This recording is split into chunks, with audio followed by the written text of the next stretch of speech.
Of so many episodes.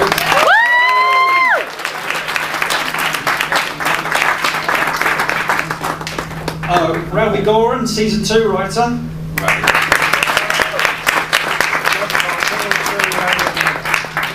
Michael Halperin, the writer of the series Bible.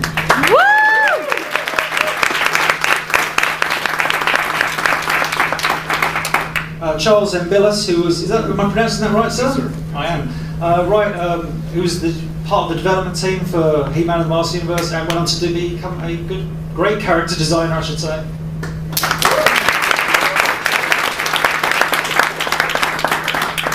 And storyboard artist, director, and occasional animator of He-Man, Tom Cito.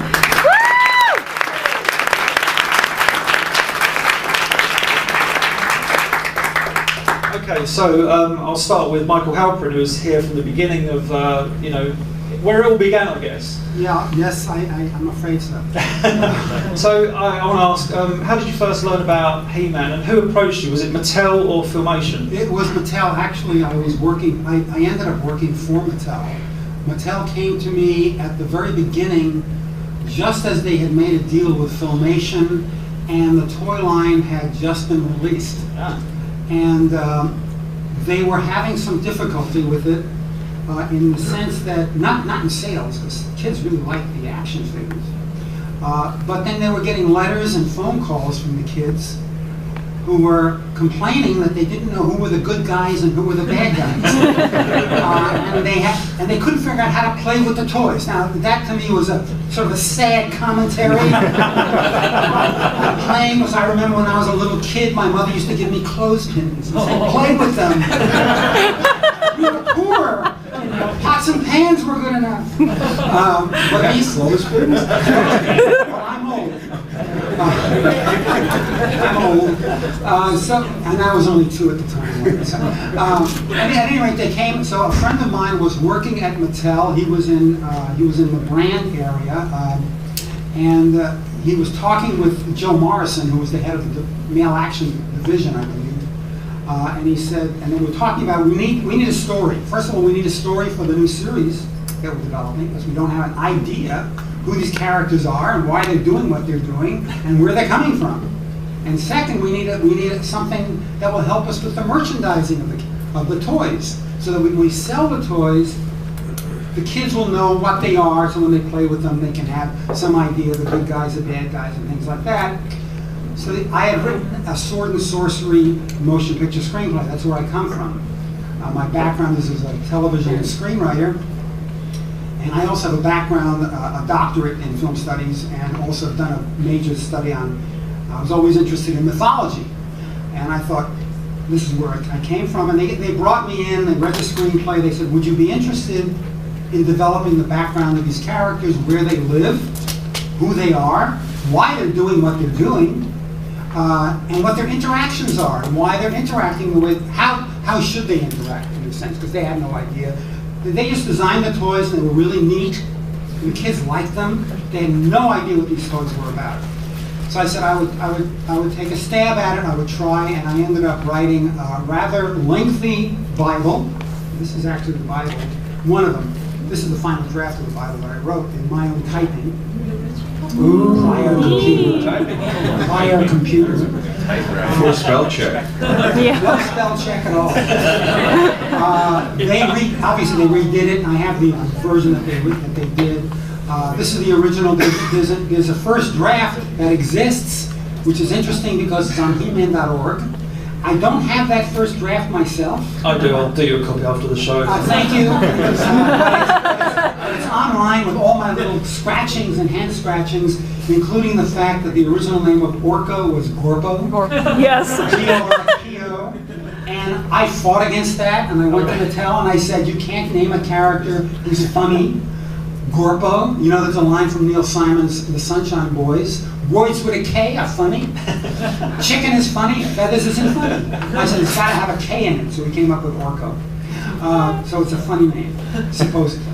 At any rate, so I wrote the Bible, and I created. They needed a world to live on, so I created the world of Eternia, and I also created the geography Eternia.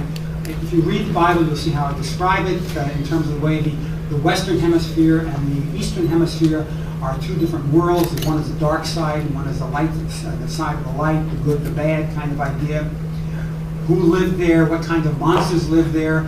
I made all these names of these little islands and things around, but I did a little switch on the islands. The Berserker Islands were really calm and peaceful. The Harmony Islands were really bad places. And then we came up with all these other sort of ideas, plus the motivation behind the characters. Who were they? And we came up with this idea of He-Man, actually Prince Adam, that He-Man is his alter ego. And initially in the TV series, I wanted to have Adam look like Prince Adam, like a 16 or 17-year-old kid. Anybody here from Filmation on the panel? No, okay, everyone. Okay. Oh, no, you were just writing and designing. You weren't part of the creative, like deciding who was going to be who, right? No, I don't know. Now, that's Lou Scheimer. That's Lou. Lou. Is Lou here or is daughter here? Erica? No. But enough respect to Lou Scheimer, I Okay. believe. Right. Yes. Anyway, what happened was Filmation decided it was too costly to create another character, so they would just make He-Man when he was Adam without a tan. When he turned into He-Man, of course, he got this great tan. And obviously, they couldn't tell them apart. So it's like, Superman with the curl over his head. You can't tell it's really Superman. But I created the idea of saying, well, it should be different. Now, when we get to the Mike Young series, the Mike Young series did that, which I was pleased about, because that was the original intent.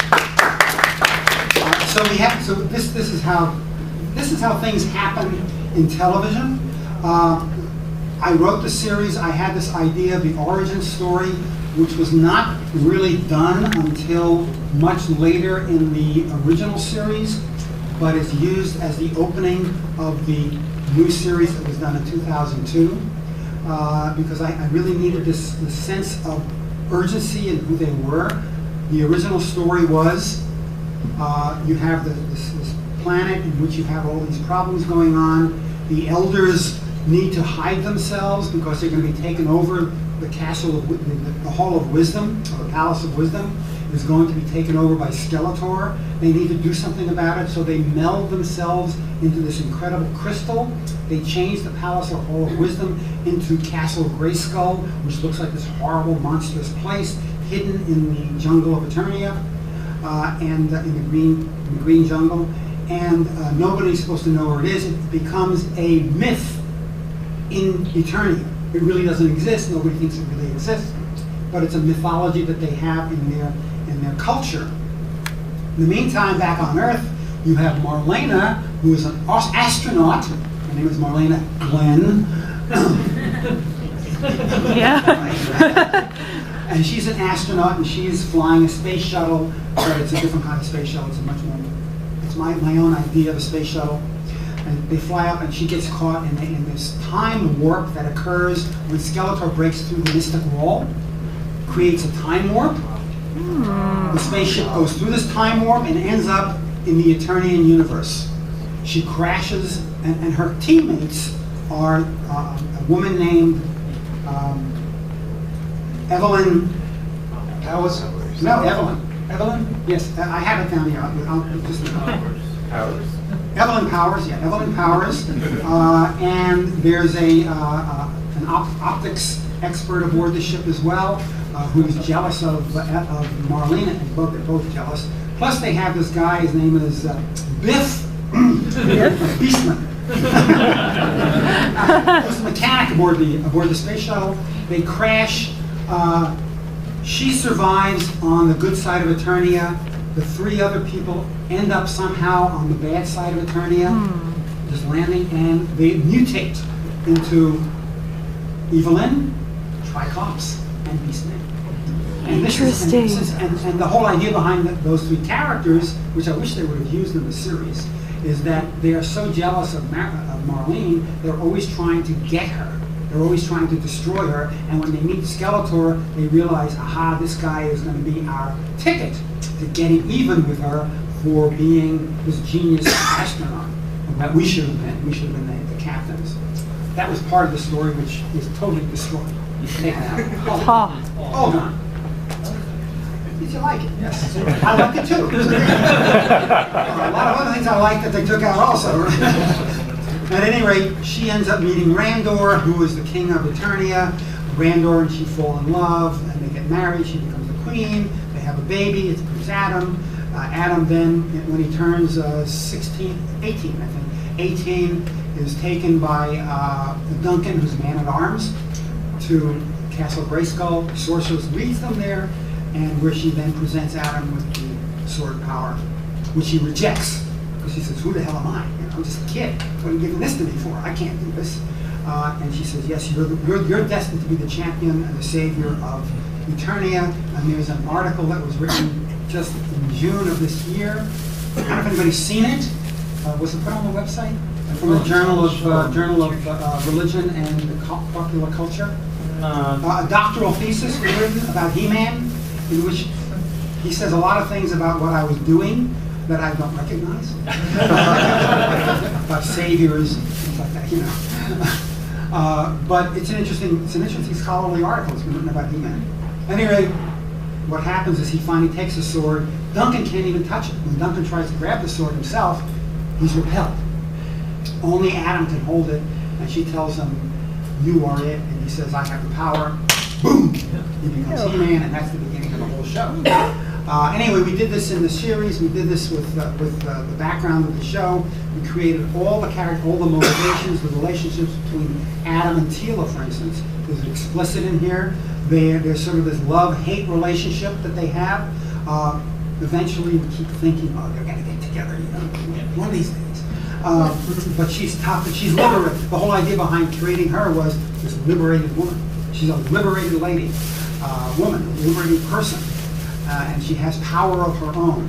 We don't know until the very end, at the end of the series, or in the new series, that she's actually the sorceress's daughter. And she has these psychic powers, but she doesn't know, and when she begins to have an inkling of them, it scares the hell out of her. Anyway, that's sort of where it all came from. So I developed this thing. I ended up becoming a creative consultant on the show for the first year. And it was a battle all the way. I will tell you that Lou Scheimer was very clever in terms of the way he wrote his contract. we, as a representative of Mattel, I was responsible for approving all stories, which I did, and many of them I didn't approve of. I just wrote on them. I said, this is not a good idea. I gave some ideas. But he was clever because Mattel didn't have the right of approval over scripts. So Lou could do anything he wanted, basically. After I said no, he could say, what the hell with you?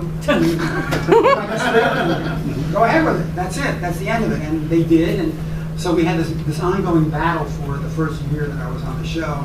I tried to ameliorate it a little bit. Paul was here at the anybody here at the 12 o'clock? Anybody here? I was here. Yeah. You were here. Okay, the interesting thing, at the opening credits of He-Man, and this is just a side note, a little unknown story. In the opening credits of He-Man, you'll see he says, I have the power, and you see all the lightning go, and it hits Cringer, and Cringer turns into a battle cat, and Cringer goes, roar, and he roars, right? Right. Well, I want you to watch Cringer's mouth. Because originally, when it hits Cringer, he says, and he becomes battle cat, he says, I have the power too. And I went back to Mattel and I said, Cringer and Battle Cat don't talk. They're animals. I said, and it's better if they're sort of like the Lassie character in Lassie, you know, woof, woof, woof, oh, Timmy's down the well, you know, kind of idea. And they said, yeah, let's keep it that way. Let's keep it so he doesn't talk. So they changed it to a sound effect, but they didn't change the animation. Watch his lips. Yeah, I know, I'm saying. Watch his lips. Okay, anyway, that's sort of the basic background of how this happened. And then, by the way, just as one of the greatest things I ever did on that show was bring Larry DiTilio in. Hey!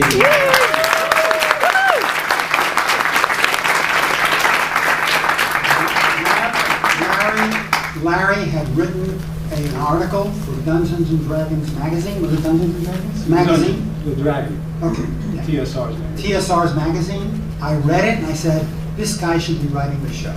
And I called him up and I said, Larry, would you be interested? Yeah, I was interested. He was interested. And he Not wrote, so, but- and you know, he wrote one of the best episodes, I think. Oh, keep it here. Get angry with me. The Granomir episode, the dragon episode. Which I then turned into a mini comic, but neither Larry nor I got credit for it. More money. Or money. No, I got paid, Larry. You got paid. For cash cows. I wrote the worst episode. It was alright, one of the great ones as well. You wrote The Shadow of Skulls, so that's the energy base. You did alright. They were unique episodes. Mine were unique. Yeah, Mine were, from your background in comedy writing. That's right. So profess to speak about your background. Well, let's have Larry start because he's a legitimate writer. I'm the. He's an illegitimate writer. I never should have written He-Man. Oh, don't say that. Well, it's true. Michael got me into this dude that came from a role play scenario, and I was a role play gamer, and his sons played Dungeons and Dragons. I was really glad I wrote that article because they stiffed me on the money. They paid me half what they promised to pay me. You know. Well, I got him back later. It's Mattel. I did get Flint Dill to hire me as a project manager on TSR's comic book thing, which was a total crash and burn kind of thing. And Flint said, "You're going to make some money before it crashes and burns." And I made enough to get back the payment that they owed me. Comic book, Dragon's Gift.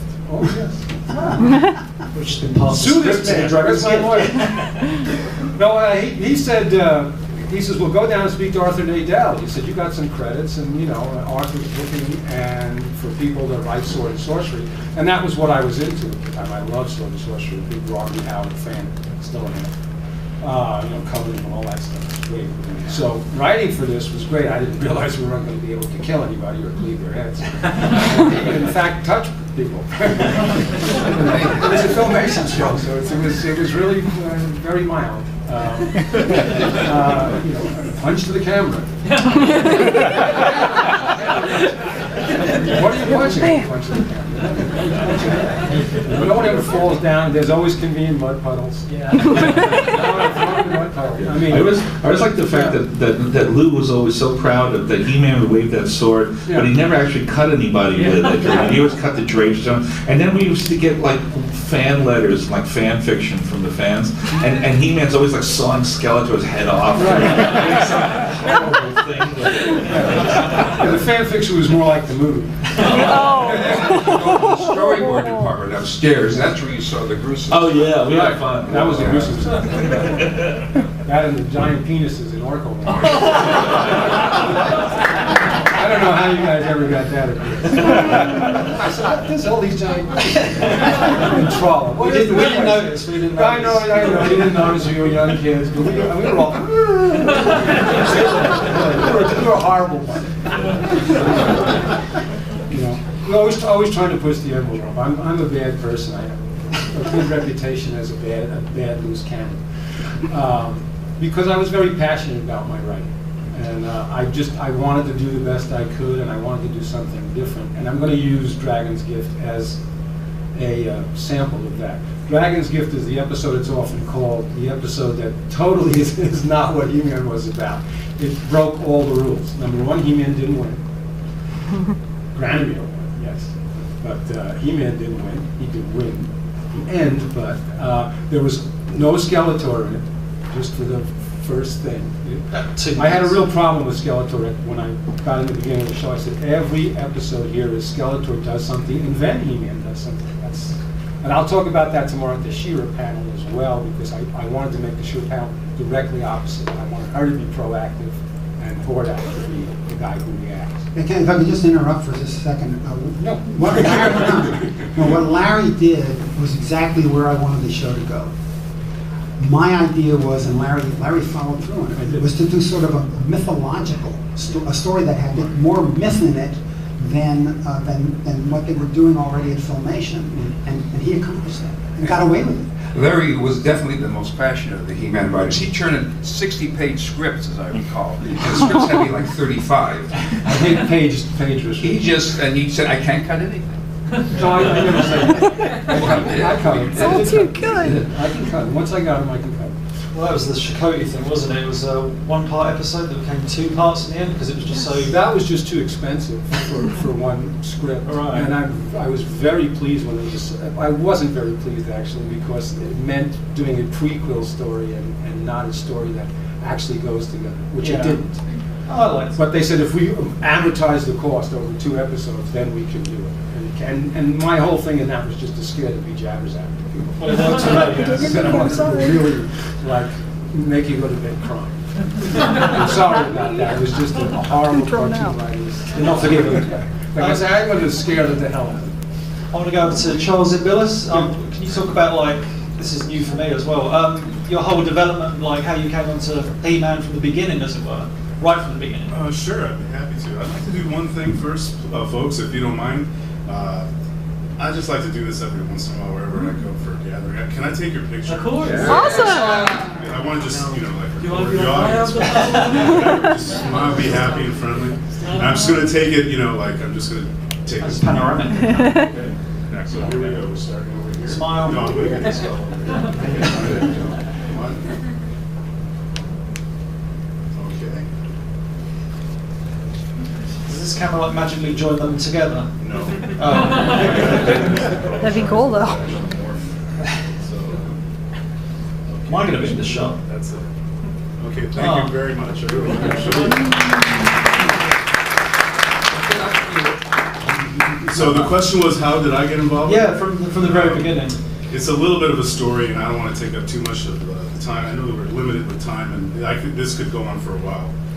But actually, I kind of wound up at Filmation without really realizing what I was doing. And I was working at Hallmark Cards in 1982. And there were a lot of things that were happening in animation at the time. And I was really enthusiastic about getting into the industry. I was really very much influenced by animation artistically all my life, especially Disney. So I sent in my portfolio. I read Disney Animation, The Illusion of Life when it first came out. A big, thick book. It was a landmark book.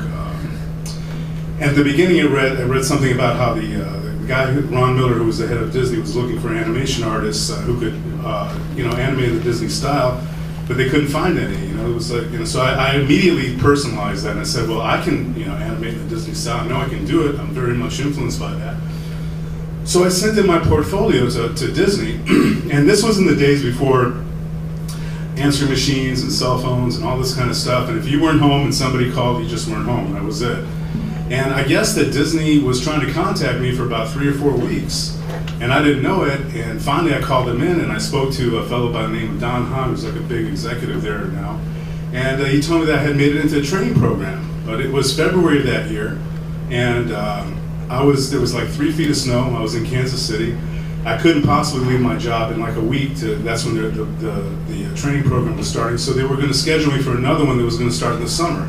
So what happened was, by the summer of '82, the situation in animation drastically changed. What you had was a major animation strike that happened. And I didn't let that stop me. I just said, look, I made it into Disney. I'm going to get out there. I'm going to wait out the strike. I'm going to do whatever I do. I'm going to, I'm going to get into that studio. I want to be a Disney animator. So I gave notice. I left my job, and I bought a little Honda Civic. I didn't have a car. I bought a little used Honda Civic, and I packed up my portfolio and some clothes, and I borrowed a friend's tent. And this is a true story, I swear. And I took a pot to boil water in so I could cook hot dogs, and I started driving west. And I was just living in like KOA campgrounds, you pay a couple bucks, get a little place. And I came all the way out here, and I got here right at the beginning of the strike, at the very first week of the strike. And I was actually, went to Disney, and I'm seeing everybody picketing in front of the studio, and I'm saying, well, I might as well picket too, So I started walking back and forth and asking guys, what's this all about? What are you striking about and stuff? So eventually I went down to San Diego because there was a lady there that I knew that needed some help with a project she was developing, and she was working for a guy that by the name of David Kirshner. I don't know if that name rings a bell, but I eventually wound up developing a project called American Tail for him with this little mouse with a floppy guy. I never got credit for it. I never really, really was very disappointing, but I did it, and that's another story I won't get into at this time. But when the strike broke, I came back up to LA, and I was living on the beach and stuff, and and one night ants were getting in my tent, and it was really starting to get cold and stuff. I said, I can't continue to live like this, and I had some family in LA, and I didn't want to impose on them, so finally I went knocking on the door and I said, hey, would you mind if I hung out here for a while? They said, no, of course not. So I got on the phone the next day, and I started calling all these studios, and the strike was so devastating. There was something like 70%, 70% of the people in the animation industry were unemployed. There was nothing going on. I couldn't get anything happening at Disney. No studio was calling, and the only studio that would give me the time of day was Filmation. And they didn't even want, they were doing everything they could to like turn me off. They were saying, don't come. There's nobody here at the studio. 80% of our people are laid off and stuff. And I just kept saying, look, just look at my portfolio. That's all I'm asking. Just look at it. That's all I'm asking. So they said, okay. And that was a Thursday. The next morning I went in, it was a Friday, and I showed him my portfolio to this fellow, really nice guy, and he took it to somebody else, and he took it to somebody else, and I finally wound up in Lou Scheimer's office. And Lou liked what he said and what he saw, I guess, and he says to me, are you familiar with what we do? And I said, yes, I am. I said, I watch Black Star rather, every Saturday, and Star Trek and all the cartoons that you do. I said, okay, we'll start you off as an apprentice layout. We'll start you off as an apprentice on Monday. So I got hired, and that's how I got into Filmation. I just, I went from being, it's so strange, it's surreal when I think back about it. It's just, I went from like not having a place to live and not knowing what I was going to do and whatever to, getting a job in the animation industry just like that. And that morning I got a job, that afternoon I got an apartment, and I spent, that weekend, I spent that weekend working on American Tail, doing like the original concept stuff for American Tail on my elbows and on my stomach because I had no furniture. I did it on the living room carpet. And on Monday I started with Filmation, and what happened in Filmation, what was happening then was it was a really bad time for the studio because he was very upset, Lou Scheimer was very upset because he felt betrayed by the networks because the only show that they had picked up was something like 9 episodes of a cartoon that was running that season called Gilligan's Planet, which was like a spin-off of Gilligan's Island. It was like a new version of Gilligan's Planet. And he was really upset about that. He felt like the studios had let him down. And we were developing crazy ideas, just anything we could to get something going. And I didn't know what I was doing. And I had nobody really to kind of like guide me and say, hey, this is what you're supposed to. So I'm just drawing all over the place. The one thing I was working on was something called Return to Oz, something like that. And I don't know what happened with it, but I remember that one day, it was about a month later, one day, this fellow by the name of John Grusd, and he was like a production guy there, he walked in, he had a box about this big, and he comes in, and I was aware that Filmation had done a commercial the year before. They were talking to me about this He-Man commercial they did, which they were very proud of. And comes in with his box, and says, okay guys, this is what we're gonna do next. And this is our next series, and he's real upbeat and stuff, and he starts pulling out these toys. And he says, okay, he went to a lady named Carol Lundberg, and he says, I think that she was gonna do the good guys, I think, and another guy named Herb Hazelton was gonna do the bad guys. And I was there, and I got stuck with the vehicles. And that was the first thing that I did. So because I didn't know what I was doing, I started doing models, animators models of these vehicles. So I was just looking at this, and I did such a thorough job on these, and it was like the best vehicle models that the studio had ever seen.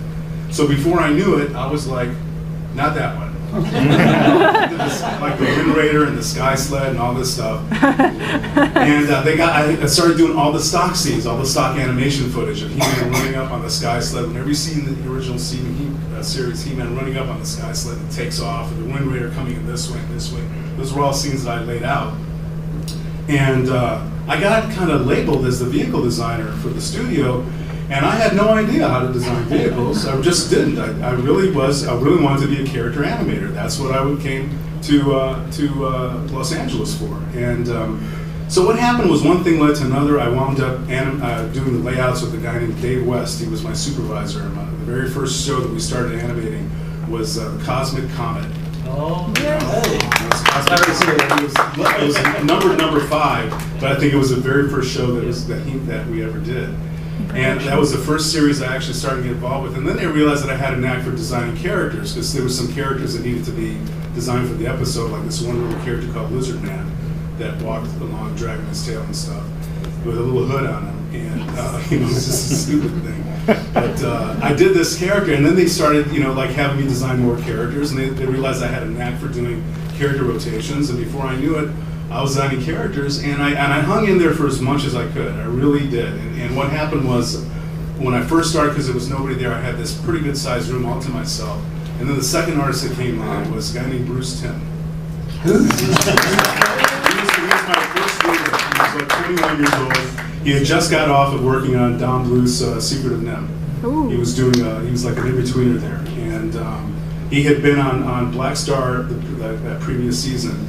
And we got to be really good friends. And then somebody else came, and somebody else came, and somebody else came. And the guys who started coming in were like illustrators, graphic designers, people that had no experience in animation, and they all became prominent in animation later, as far as I can recall the names over there. But the room got so packed, there were so many people there after a while, that it became very difficult for me to work under these conditions, and I was getting really creatively frustrated because it wasn't what I wanted to do. So I hung in there for about 6 months, and then I left. And to do other things, I started my own business and stuff, and then I came back for the second season, and that's when I developed Shira as part of the Shira development team. And then I came back the season after that, and I did Brave Star, and that was the extent of my experience with Filmation. So it was really just a serendipitous thing. You know, I really didn't set out to be a part of anything like that. It just turned out that I just happened to be there when He-Man started, and to tell you the truth, I didn't think it was going to be successful. You know? I was looking at it, I was saying, who in the world is going to watch this cartoon? You know? I mean, you know, we got 1/3 of our scenes had to be stock footage, and you know, you can't articulate these action figures and all this kind of stuff. It's not like G.I. Joe when I was a kid and stuff, and boy, did I learn a lesson. And I never said that again about anything that I ever worked on after that. I never said I would just like leave it on, we'll just see what happens. But He-Man was a revolutionary series. I mean, you know, it was in ways that people don't realize, because that was the first series that went, as far as I know, from what I learned, what was happening at the time, and what I could gather, that was the first straight to syndication, first run syndication animated series. And it was because, you know, the networks kind of, you know, left Lou Scheimer and Filmation high and dry, and he took another path, and it completely pioneered a whole new way of thinking about, you know, animation production and how to distribute it for broadcast TV, all that stuff. So that, in a nutshell, is how I came about with how, you know, I wound up working on He-Man, which I'm very grateful for all these years later. I had no idea it would be so popular for so long. But, you know, who does when you're starting off on things like that, you know? But I just want to mention something else, too, that I brought, for the first time ever, I saved a bunch of stuff from that time, because it didn't seem like it was a high priority for the studio to save, you know, production artwork and stuff, and I saved a bunch of stuff that I knew that the studio was going to throw out. So I've got like the original He-Man doll that we held in our hands to model with, and I got the original Skeletor doll, and a few other original pieces of artwork that I brought with me, and they've never been shown before. You know? I've got first dibs on those. I've got first dibs on those. Okay, so if there's a situation, if somebody wants to see it, this, you know, showing it right here isn't appropriate, but if you want to take a look at it later on, maybe we can find some place, and I can give you a little bit of I can show you some of the history that's involved in both in He-Man and She-Ra and Brave Star as well. Okay. Thank you.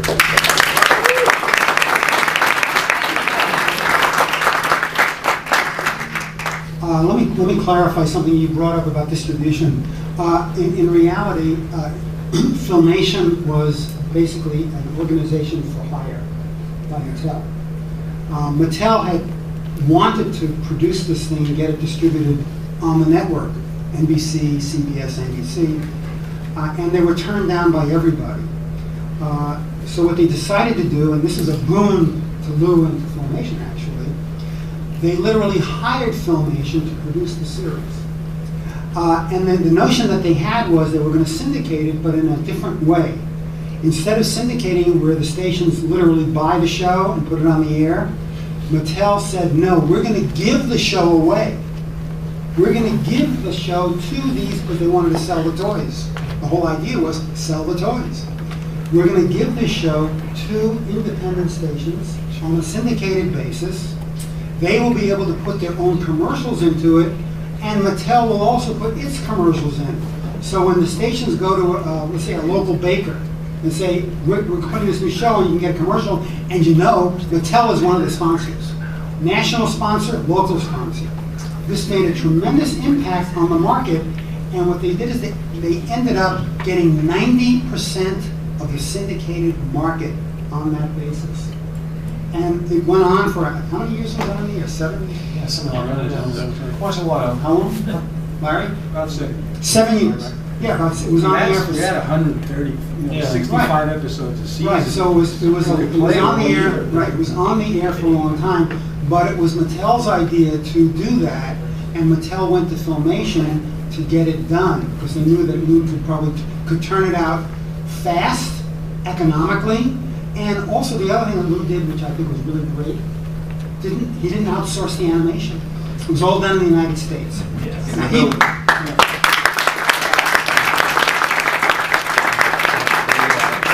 Everything was done in that building. We had a rather small building, but we had in-betweeners, we had storyboard department, we had ink and paint, and even this old rostrum camera was there, did everything there. It was quite fascinating to see all that done there. It was. The best thing about working at Filmation was that it was a functioning animation studio. Yeah. And at that point, even Disney was selling stuff or farming out stuff overseas. And that's why, Korea to South America. and ironically, that's why the show got the style that it had, because that one frame per 2 minutes, I think, is what was on that show. Every penny was watched there. I know my episode, which is maybe considered the worst episode of all, the greatest show on Eternia. Hey, I storyboarded that one. The tent had to collapse at the end, and I think we had no more budget at all. They collapsed the entire circus tent in 3 frames with dissolves. I mean, it really was very disappointing. So I blame it being the worst because of the tent falling at the end, not my script. See, I didn't really belong on that show. I started writing, I came from a live television background, Laugh-In, Hollywood Squares, and then I got a call from my agent that they wanted to see if I could write for Fat Albert.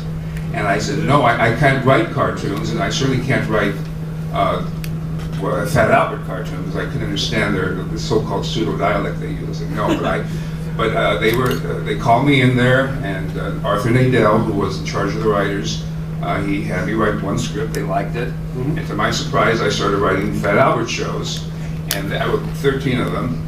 And then we finished writing that, and Art comes to me and says, well, next week we start He-Man. I said, well, thank you very much, goodbye. Because I knew nothing about He-Man except for the pictures on the wall. I must say, looking back, it was great to have written the Filmation version of He-Man, which one fan described me, oh, you wrote the homoerotic version of He-Man. I don't think about that, but now that Don't Ask, Don't Tell is over with, maybe that's what it really was all about. So I took the scripts home that they gave me from the previous episodes, and probably your Bible, but I didn't understand any of it, particularly Man-at-Arms. I didn't quite. I realized now I should have read your Bible. I didn't know what they were all about. So I just sort of took over that week and said, well, who would He-Man be? Well, I wrote for Tony Orlando. He had a pretty good figure in those days. So when I wrote He-Man, he was sort of Tony Orlando. Skeletor, well, from my Hollywood Squares days, that was Paul Lynde. Yeah. And if you go to my website, you'll see they really do look quite a bit alike. And so Art says, you can write the funnier versions. I said, all right. So I wrote the funny episodes, which I'm sure, the diehards didn't like. In fact, one on He-Man.org, someone described me as being the worst He-Man writer ever. But he did say, he admitted that, he's the best, I'm the worst. But he did say he did laugh at, he did laugh at some of my jokes. So, and I know the script girls, Pam and Joyce, they were always laughing at my scripts. So I felt good about them. No, they really liked them. And I think though, if I would have stayed there long, I finally left to write Berenstain Bears, which is more maybe my appropriate kind of a show. If I would have stayed on and He-Man would have taken my turn, In fact, I think if there's going to be another version of He-Man, it should be the slapstick adventures of He-Man. And I bet you that would give a whole new life to the series. So I shouldn't have been there, but I was there, and I wrote some episodes that were different. Yep. I had a volcano, I think, in every episode. I had volcanoes. I'm going to go to Tom Cito. It's been rather quiet down there. Wax lyrical about storyboarding and the storyboard department. By the way, I want to tell you, the writers were great, but the storyboard department really brought the show to life. I mean, Larry was wonderful, but I think we all agreed we had an incredible storyboard department. I wish there was more storyboard people.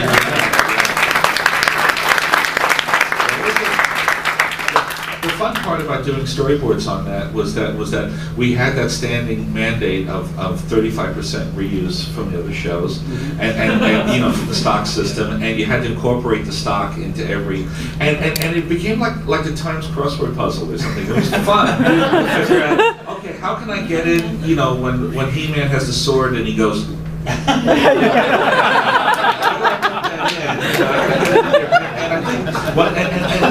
And we became like this thing where we crack each other up like this. My favorite one, I think, was someone made a stock system out of power beam destroys Triclops' chair and he falls down. Why is that a stock scene? But then later, like you know, when we were doing the greatest show on Eternia, it was like the last show that I storyboarded for the 2 seasons, and I remember like Hal Sutherland was our overall supervising artist, and Hal was the guy who really was rigid about economy. So you would put in all this stuff, and Hal would cut it all out, and you know, and say reuse this, recut, look for a stock scene, you know, and so it was like, how do we beat Hal? Like, how do we get stuff in? And with the circus show, there was stock 16, which is He-Man laughing, and he goes like this. So I put it in the show like 7 times. How many times can I put this in? Every time something happened. And I get blamed for that.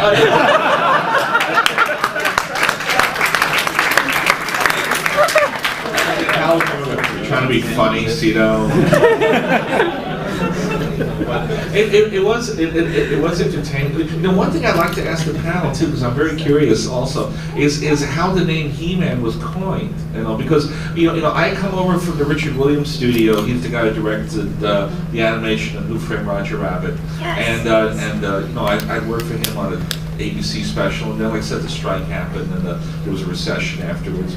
And I remember, like, when I was working on my first week, like Don Manuel sitting next to me, and I turned to him and I said, "Is the name of this show really He-Man? That's a temp, right? Like, we have to be like Ragnar or Torok." It's like, no, it's really He-Man. Like, okay. That's because, yeah. Do you know anything about that? About The previous panel discussed that. What did they say? Yeah, well, it was actually went through several iterations. Is Paul here? I saw Paul a minute ago, Cleveland. He was involved with the original He-Man. He was actually the head of male action figures at Mattel. And when we first began looking at it, I don't know if I brought it with me, but I had some reports from the original when they were testing the toys out. And before it became He-Man, it went through several other iterations of you know, I don't have the names, unfortunately, but there were several names. And finally somebody, Paul, you're here. Is Paul here? No, he's not here. No, you're shorter than Paul. It went through a number of iterations. If anybody's interested, you can get on my, if you contact me by email, you can go on my website and get it. I'll give you the names, but it went through like 5 different iterations of names. And finally somebody along the line said, why don't we just, isn't he a He-Man? And somebody said, that's a great idea. Why don't we just call him He-Man? I said, well, okay, it works. And then the Masters of the Universe idea was something that we all sort of came up with together, that we were going to call it Masters of the Universe. But I decided when I did the Bible that the Masters of the Universe could not include Skeletor and his minions. And I ended up calling them the Lords of Destruction. That sort of passed by everybody anyway. But we did call them Lords of Destruction for a little while, and that sort of disappeared though. But like with everything else, you call them by different names and you might try out different things. I know this universe, so who were the Masters of the Universe? Masters of the Universe are He-Man and all of his good guy minions. See, I didn't know that. Lords of Destruction were Skeletor and all of his bad guy minions. I have to interject a little story as cue. That one of the great You read things. the Bible.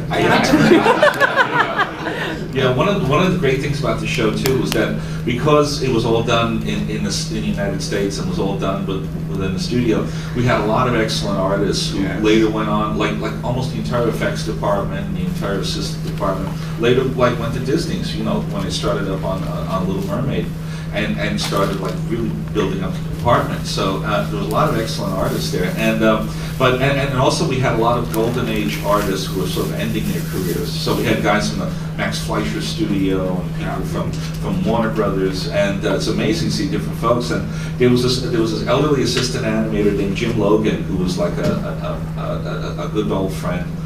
We worked with Richard Williams together, and Jim was very forgetful, and he could never remember the names of the characters, so he made up his own names. So Fishman, Beastman, and Skeletor were, and I'm sorry, Merman, Beastman, and Skeletor were Fishman, Boneman, and Dogman. I'm like, Jim, I like yours. It sounds like fun. Yeah, I would go upstairs and I would see these classic animators. You had people went out from film, but they were there, and it was just amazing to watch them work. And on that note, I'm afraid I'm going to have to end the panel because before you end the panel, just one note. Go for it. I have to do this. I want to know, is my son here? Yes, I was here. He's coming. He said he's coming. But when I was developing the story idea, the story of the Bible, we realized that Skeletor didn't have any place to live. He lived on the dark side, but he didn't have a lair. So I said, let's create a lair for him. And I said, he's some kind of, sort of the antithesis of the palace at Eternia.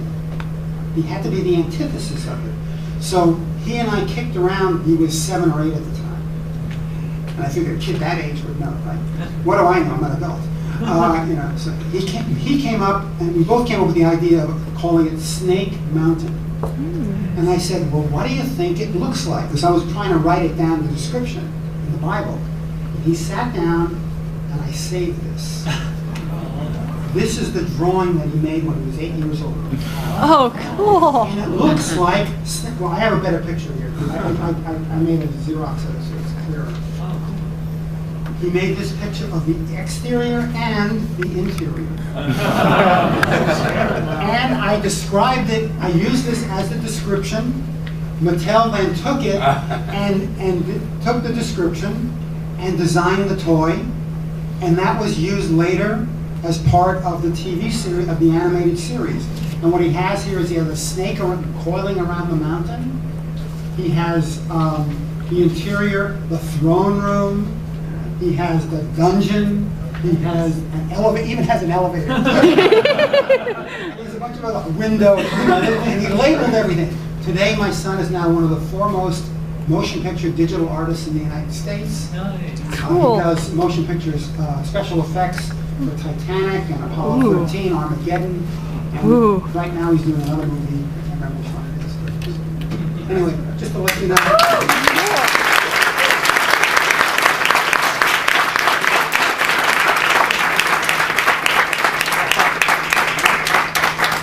I'd just like to thank Larry DiTilio, Ralph Goro,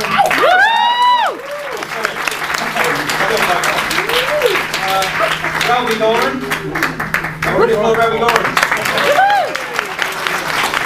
Michael Halperin, Charles O'Gillis, Topsito!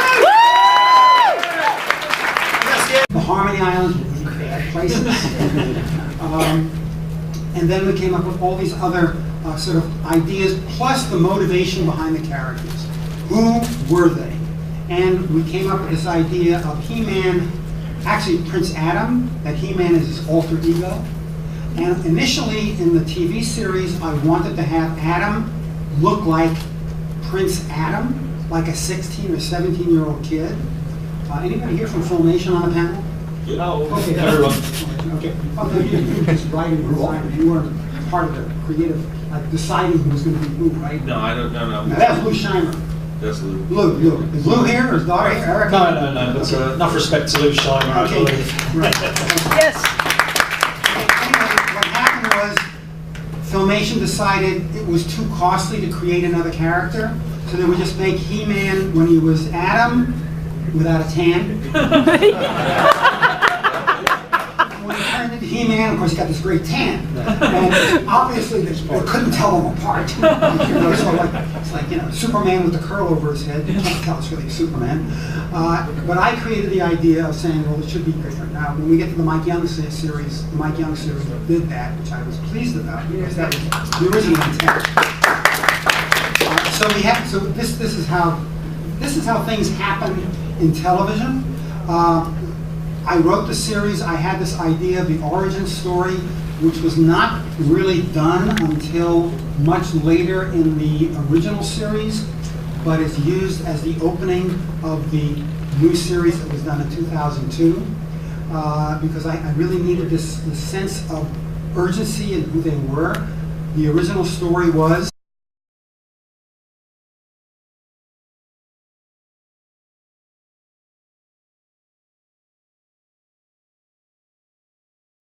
so many episodes.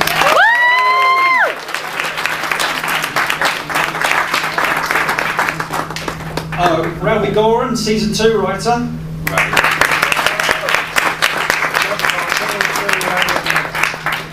Michael Halperin, the writer of the series Bible.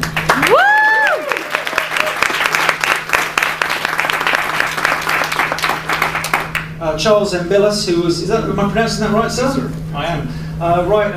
Who was part of the development team for He-Man and the Master Universe, and went on to become a great character designer, I should say.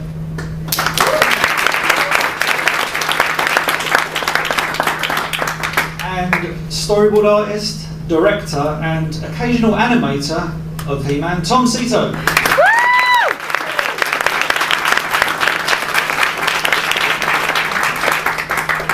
Okay, so I'll start with Michael Halperin, who was here from the beginning of, where it all began, I guess. Yeah, yes, I'm afraid so. So I want to ask, how did you first learn about He-Man, and who approached you? Was it Mattel or Filmation? It was Mattel. Actually, I ended up working for Mattel. Mattel came to me at the very beginning, just as they had made a deal with Filmation, and the toy line had just been released. And they were having some difficulty with it in the sense that, not in sales, because kids really liked the action figures, but then they were getting letters and phone calls from the kids who were complaining that they didn't know who were the goods. You have this planet in which you have all these problems going on. The elders need to hide themselves because they're going to be taken over. The castle, the Hall of Wisdom, or the Palace of Wisdom, is going to be taken over by Skeletor. They need to do something about it, so they meld themselves into this incredible crystal.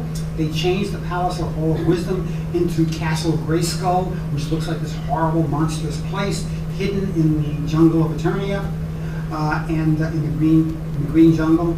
And nobody's supposed to know where it is. It becomes a myth in Eternia. It really doesn't exist. Nobody thinks it really exists, but it's a mythology that they have in their culture. In the meantime, back on Earth, you have Marlena, who is an astronaut. Her name is Marlena Glenn.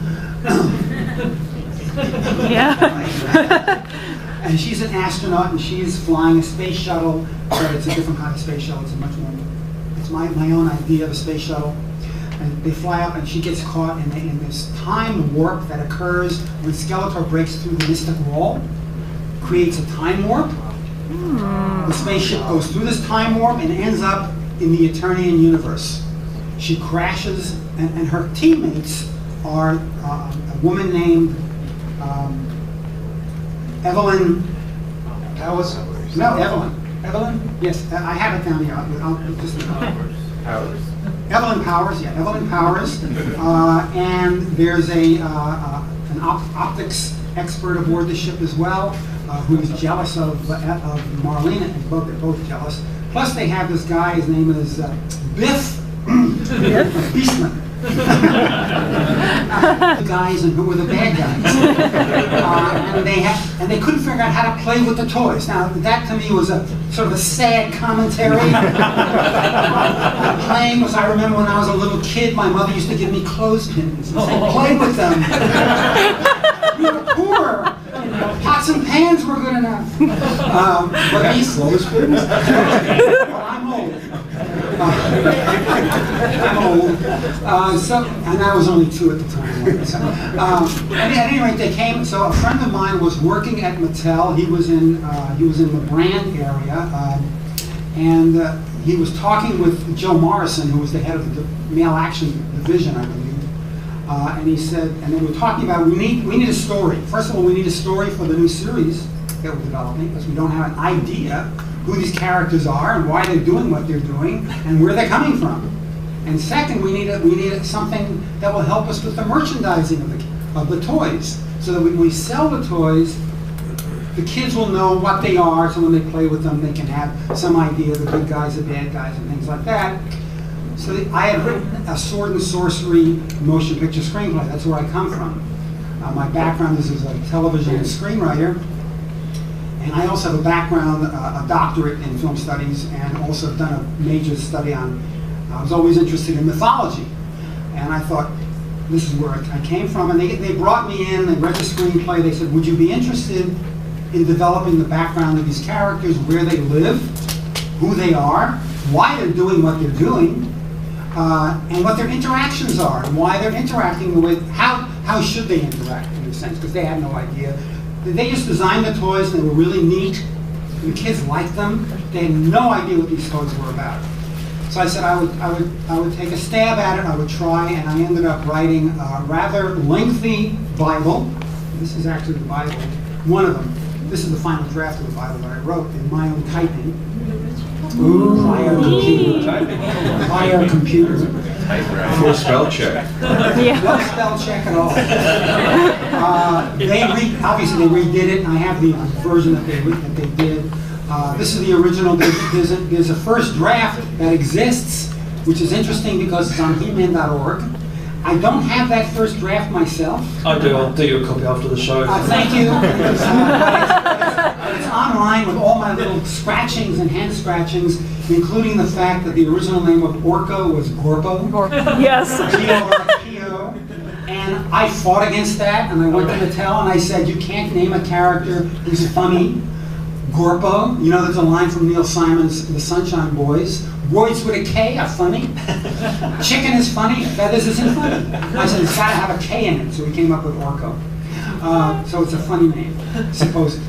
At any rate, so I wrote the Bible, and I created, they needed a world to live on. So I created the world of Eternia, and I also created the geography of Eternia.